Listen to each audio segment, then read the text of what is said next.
Hello बच्चों। आज जो कहानी मैं आप सबके लिए लेकर आई हूँ वो एक जादुई कहानी है।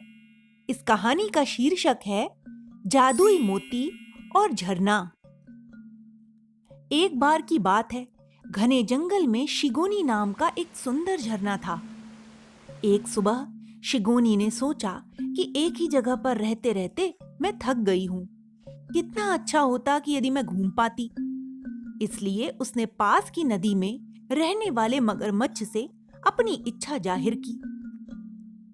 मगरमच्छ जोर से हंसा, लेकिन फिर उसने पूछा, लेकिन तुम जाओगी कैसे? इस सवाल से झरना काफी उदास हो गई। एक चट्टान पर बैठी सुनहरी जलपरी मुस्कुराई और बोली, मैं तुम्हें एक पक्षी में बदल दूंगी। तुम अपने गंतव्य तक उड़ सकोगी। जी भरकर आओ और फिर शाम तक वापस आ जाओ। शिगोनी बहुत प्रसन्न और उत्साहित महसूस कर रही थी। सुनहरी जलपरी ने छोटे से झरने में एक चमकता हुआ मोती रख दिया। धीरे धीरे झरना नीले और पीले रंग के एक खूबसूरत पक्षी में बदल गया। स्वर्णिम मत्स्य कन्या ने कहा, अब इस मोती को अपने मुंह में रखो और जब भी तुम अपना मूल रूप वापस पाना चाहो तो इसे मुंह से थूक देना। परी ने कहा, अब आप चाहें तो आसमान में इंद्रधनुष को भी छू सकती हैं। प्रसन्नता पूर्वक चहचहाते हुए पक्षी ने सुनहरी जलपरी और मगरमच्छ के 4 चक्कर लगाए और आकाश में उड़ गई, जहां ठंडी हवा उसके चेहरे को छू रही थी। शिगोनी बहुत दूर तक उड़ गई।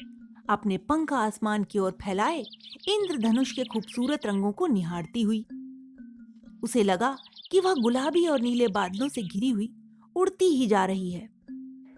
अचानक शिगोनी ने सोचा कि सुनहरी जलपरी सुंदर फूलों और रंग बिरंगी तितलियों के बारे में बहुत कहानियां सुनाती है, लेकिन मैंने उनके बारे में सिर्फ सुना है, कभी उन्हें देखा नहीं है। इसलिए शिगोनी खेतों की ओर नीचे आने लगी।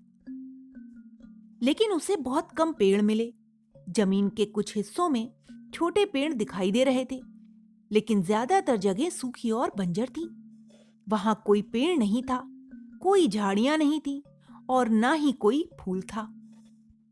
शिगोनी थोड़ा और नीचे उतरी तो उसने देखा कि जमीन पर दरारें पड़ गई हैं।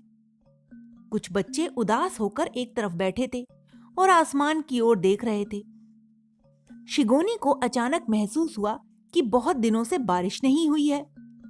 उसने एक क्षण रुककर उस छोटे से मोती को अपने मुंह से बाहर थूक दिया। शिगोनी ने फिर से अपना मूल रूप प्राप्त कर लिया और एक तेज झरने की तरह बहने लगी। शिगोनी जमीन पर चट्टानों के बीच से बह रही थी। सूरज की चमकती हुई किरणों ने पानी को और चमकीला एक चांदी की धारा में बदल दिया। जैसे ही पानी जमीन पर गिरा और बच्चों के सूखे पैरों को भिगोया, वे खुशी से उछल पड़े और बोले, अब हम बहुत सारे पेड़ लगाएंगे। शिगोनी मुस्कुराई। तभी उसे एक सुंदर जलपरी पानी की धारा में तैरती हुई दिखाई दी। तुम फिर से झरने में बदल गई हो। देखो सब कितने खुश हैं। जलपरी ने शिगोनी से कहा। तब शिगोनी बोली, हाँ हाँ, बहुत खुश हैं। मेरे पास बहुत सारे चमकीले मोती हैं। मत्स्य कन्या बोली, मैं फिर से पक्षी में तुम्हें बदल दूंगी।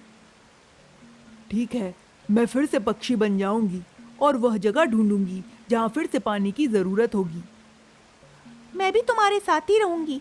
आखिरकार मैं भी नई जगह देखना चाहती हूँ, मत्स्य कन्या ने प्रसन्नतापूर्वक कहा। शिगोनी हंसने लगी और बहती रही, जमीन की दरारों को भरती रही तथा चारों ओर हरियाली और खुशियां लाती रही। यह कहानी हमें सिखाती है कि दूसरों की मदद करना सबसे बड़ा आनंद है।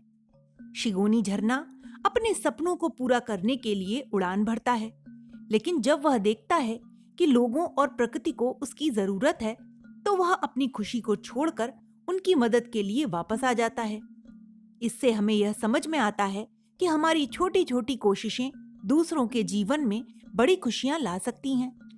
अगर हम सभी दूसरों की मदद करने का फैसला करें, तो यह दुनिया और भी सुंदर और खुशहाल बन सकती है।